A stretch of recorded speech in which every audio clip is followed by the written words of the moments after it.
Hak PREROGATIVE Partai. Partai politik tidak seharusnya memiliki kekuasaan jauh di atas kedaulatan tertinggi rakyat. Anggota DPR harus lepas dari ikatan partai politik dan DPR tidak dipakai oleh oligarki politik untuk membatalkan keputusan hukum Mahkamah Konstitusi hanya untuk memenuhi kepentingan keluarga presiden. Rusaknya demokrasi di Indonesia. Abuse of power presiden dan tidak berfungsinya anggota DPR untuk mewakili kepentingan rakyat karena hampir semua urusan politik dikuasai oleh ketua umum partai politik Partai Krasi. Semua anggota DPR sudah dikunci, diikat, dikontrol dan dikuasai oleh ketua umum partai politik dengan ancaman mutasi dari jabatannya di DPR dan ancaman PAW dari ketua umum partai politik yang ada dalam UU MD 3. Padahal dalam 11 pilar-pilar demokrasi dan 14 prinsip-prinsip demokrasi, tidak ada istilah dan tidak ada satupun pilar dan prinsip yang menyebutkan kedaulatan partai politik, apalagi kedaulatan ketua umum partai politik. 11 pilar-pilar demokrasi dan 14 prinsip-prinsip demokrasi ada di bawah dalam artikel ini. Partai Demokrasi Modern (PDM) hadir untuk menegakkan demokrasi, meluruskan fungsi partai politik dalam demokrasi dan mengembalikan kedaulatan tertinggi rakyat kembali ke tangan rakyat. Tokoh opini Kris Komari seleksi kepemimpinan nasional dengan sistem primary election dan general election itu sederhana. Komen page 5. Oleh Kris Komari, aktivis demokrasi, Rumah Demokrasi Modern (RDM), Partai Demokrasi Modern (PDM). Perhatikan bagaimana ketua umum partai politik di Indonesia mengusai hampir semua urusan politik di Indonesia. 1. Untuk bisa menjadi calon kandidat capres, CAGUB, Cawali, Cagup dan CALEG, harus minta izin dan ditentukan oleh ketua umum partai politik. 2. Untuk membuat dan meloloskan RUU baru, harus minta izin dan persetujuan dari ketua umum partai politik. 4. Ketua umum partai politik memiliki hak PREROGATIVE untuk menentukan dan memilih seorang capres, cawapres, CALEG, CAGUB, cawagup, cawali, cawagup. Tetapi untuk pemilihan calon kepala desa Cakades bebas, siapapun warga desa bisa mencalonkan diri menjadi CAKADES. Itu artinya, pemilihan kepala desa lebih demokratis dibanding pemilihan presiden, gubernur, wali kota, bupati dan anggota DPR. 4. Untuk menjadi anggota kabinet kementerian dan direksi BUMN, harus minta izin dan persetujuan dari ketua umum partai politik. 5. Untuk menjadi peserta pemilu, juga harus berupa partai politik berdasarkan UU Pemilu Nomor 7 Tahun 2017. Semua urusan politik dan yang ada hubungannya kekuasaan dan yang ada hubungannya dengan duit, rente dan fulus, harus minta izin dan persetujuan dari ketua umum partai politik. Itu namanya ketua umum partai politik mata duitan.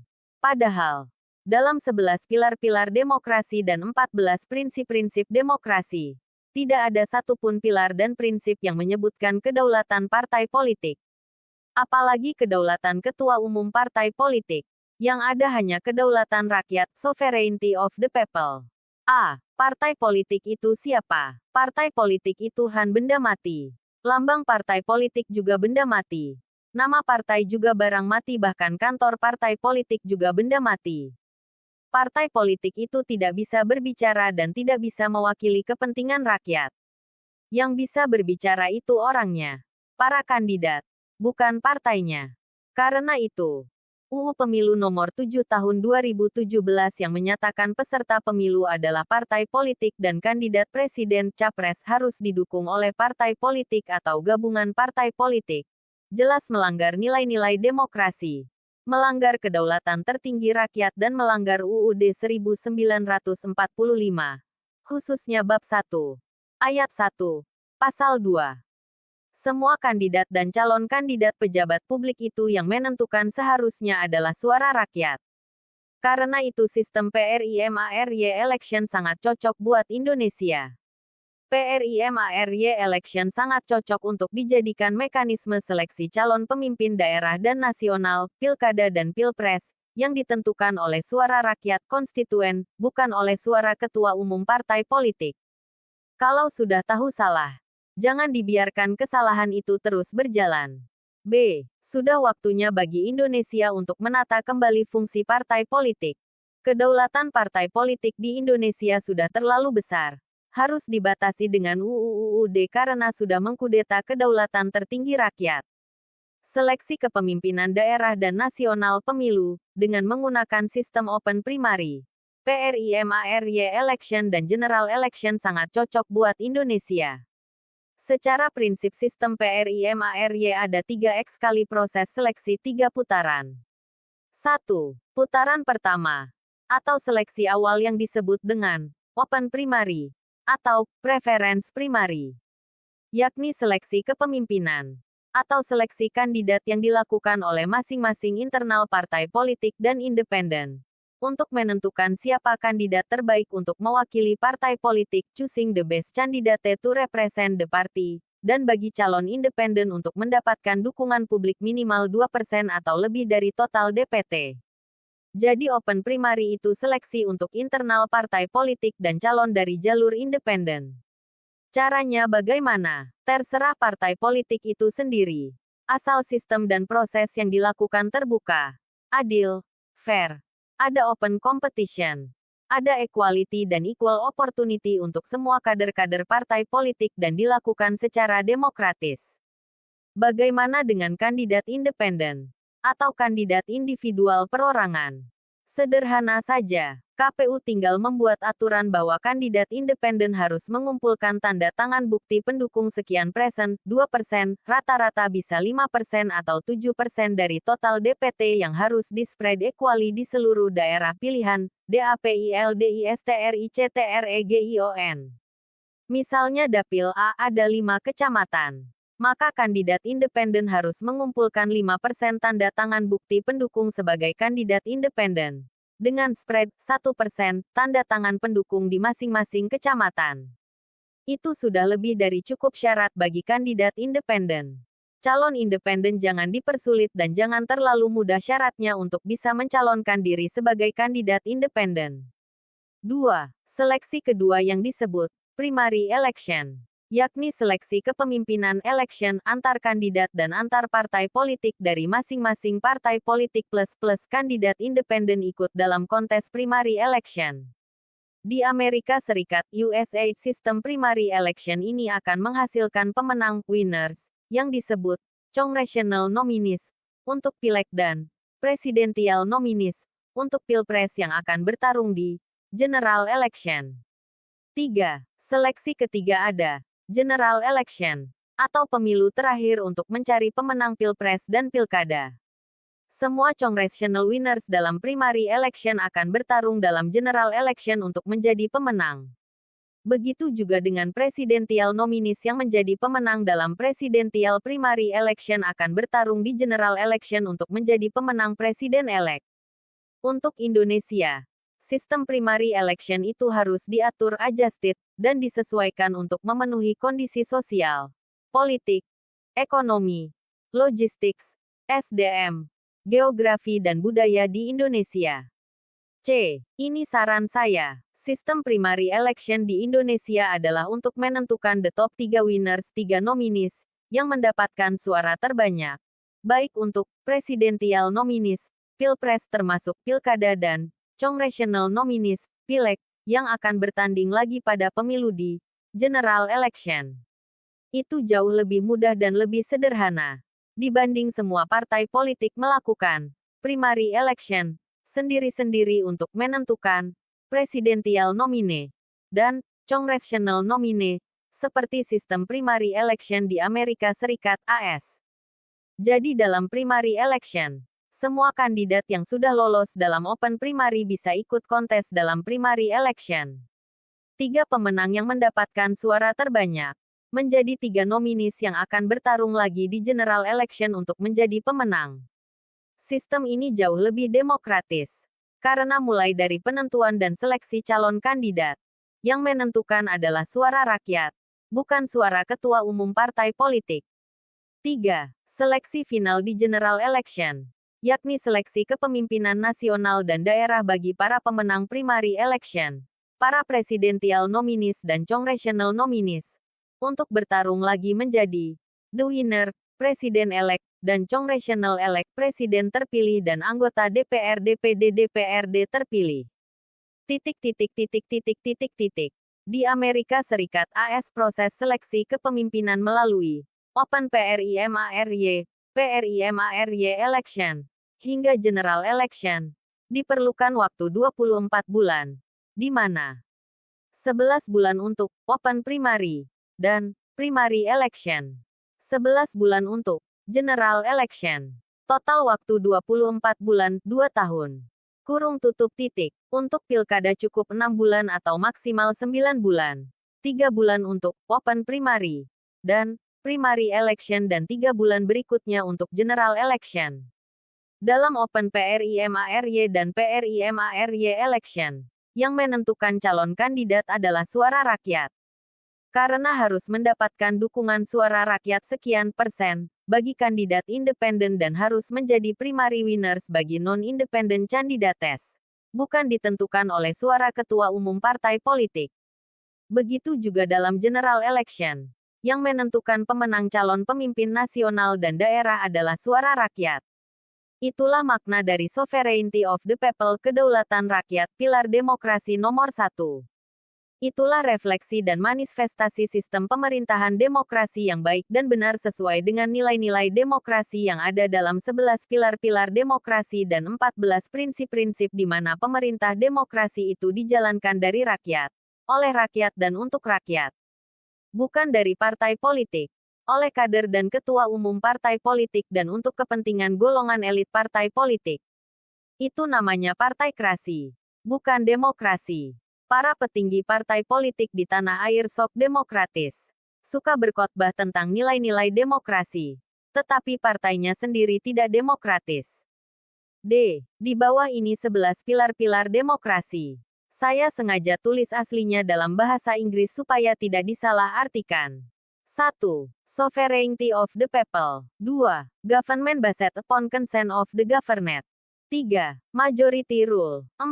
Minority rights. 5. Guarantee basic human rights. Freedom of speech, expression and free press. Freedom of assembly and association. Freedom of religion. Equality before the law. Due process and fair trial. 6. Free and fair election. 7. Equality before the law. 8. Due process. 9. Constitutional limits on government. 10. Social, economic and political pluralism. 11. The importance value of tolerance, pragmatism, cooperation and compromise. Coba sebutkan, dari 11 pilar-pilar demokrasi di atas, di mana disebutkan ada kedaulatan partai politik. Tidak ada. Dalam demokrasi tidak dikenal kedaulatan partai politik. Yang ada hanya kedaulatan rakyat, sovereignty of the people. Tetapi mengapa partai politik di Indonesia begitu berkuasa? Jauh di atas kedaulatan tertinggi rakyat Indonesia. Di bawah ini 14 prinsip-prinsip demokrasi. 1. Citizen participation. 2. Equality. 3. Accountability. 4. Transparency. 5. Political tolerance. 6. Economic freedom. 7. Control over abuse of power. 8. Multi-party system. 9. Bill of Rights. 10. Human rights. 11. Regular free and fair election. 12. Acceptance the result of election. 13. Rule of law. 14. Free court. Dari 14 prinsip-prinsip demokrasi di atas, coba sebutkan di mana ada prinsip kedaulatan partai politik atau kedaulatan ketua umum partai politik. Tidak ada. Tetapi mengapa kita membiarkan ketua umum partai politik mengusai semua urusan politik di Indonesia dengan mengkudeta kedaulatan tertinggi rakyat lewat UU MD 3, UU Pemilu Nomor 7 Tahun 2017, UU Partai Politik. Bahkan selama 79 tahun Indonesia merdeka, kedaulatan tertinggi rakyat selalu dikudeta oleh orang lain, oleh lembaga lain dan oleh institusi lain. Akeong era Orde Lama, Soekarno-Kresi. Akeong era Orde Lama, Soeharto-Kresi. Akeong era Reformasi, Partai Kresi. Kita tidak bermaksud mengurangi rasa hormat terhadap para pejuang, para pendiri bangsa dan proklamor NKRI. Tetapi itu adalah fakta sejarah politik demokrasi di Indonesia yang perlu kita sadari, yang berhubungan dengan kedaulatan tertinggi rakyat Indonesia. F. Partai Demokrasi Modern (PDM) hadir untuk menegakkan demokrasi, meluruskan fungsi partai politik dan mengembalikan kedaulatan tertinggi rakyat kembali ke tangan rakyat dari kekuasaan partai politik. Apa bukti Partai Demokrasi Modern (PDM) berbeda dengan 76 partai politik lainnya yang ada di Indonesia sekarang ini? Pertama, PDM memiliki 5 falsafah dan ideologi yang disebut Pancapilar PDM, sebagai berikut. 1. Tidak boleh ada sentralisasi dalam Partai Demokrasi Modern (PDM), baik dalam kepengurusan, kekuasaan maupun wewenang.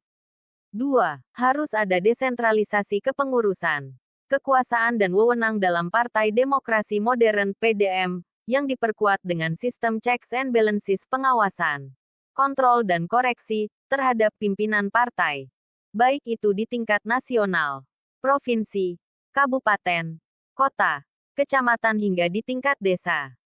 3. Harus ada mekanisme checks and balances pengawasan kontrol dan koreksi, serta self-control, pengawasan internal, dalam setiap lembaga, organisasi dan kepengurusan Partai Demokrasi Modern (PDM). 4. Tidak boleh ada lembaga SUPERBODY dalam Partai Demokrasi Modern (PDM) di mana satu orang, satu lembaga dan satu institusi dalam partai memiliki kekuasaan final, mutlak dan mengikat binding tanpa adanya pengawasan, kontrol dan koreksi checks and balances dari lembaga lain, institusi lain dan kekuasaan lainnya. 5. Semua sistem, proses, prosedur dan mekanisme deliberation pengambilan keputusan, harus dilakukan dengan cara musyawarah untuk mufakat, konsensus, kompromi dan voting secara terbuka, fair, adil, kredibel dan demokratis dengan menempatkan dan mengedepankan kedaulatan tertinggi rakyat dalam setiap proses, prosedur dan mekanisme deliberation pengambilan keputusan. 5 falsafah dan ideologi PDM di atas adalah yang membedakan PDM dengan partai politik lainnya. Pancapilar PDM di atas tertulis secara verbatim dalam AD dan Art Partai Demokrasi Modern (PDM). Pancapilar PDM akan menjadi pedoman bagi semua anggota dan pimpinan Partai Demokrasi Modern (PDM) dalam mengelola partai, kepengurusan partai dan keputusan partai. PDM tidak mengenal istilah one-man show, lembaga SUPERBODY dan hak PREROGATIVE ketua umum partai politik. Bahkan PDM tidak mengenal sentralisasi kekuasaan partai yang dikuasai oleh pimpinan pusat. Sebaliknya, PDM memberikan kekuasaan dan wewenang otonomi perwakilan PDM daerah yang diperkuat dengan sistem checks and balances pengawasan, kontrol dan koreksi secara seimbang agar tidak terjadi penyalahgunaan wewenang dan kekuasaan, abuse of power. PDM sudah mengeluarkan surat mandat di beberapa provinsi untuk membentuk kepengurusan PDM perwakilan daerah dan kami masih membutuhkan lebih banyak lagi PIC, person in charge di tingkat kabupaten, kota, kecamatan dan desa-desa. Silahkan menghubungi kami bila bersedia menjadi PIC Partai Demokrasi Modern (PDM). Semoga penjelasan singkat dalam artikel ini memberikan gambaran tentang kerusakan demokrasi di Indonesia. Hadirnya PDM untuk meluruskan dan menegakkan demokrasi di tanah air dan membedakan antara PDM dan partai politik lain.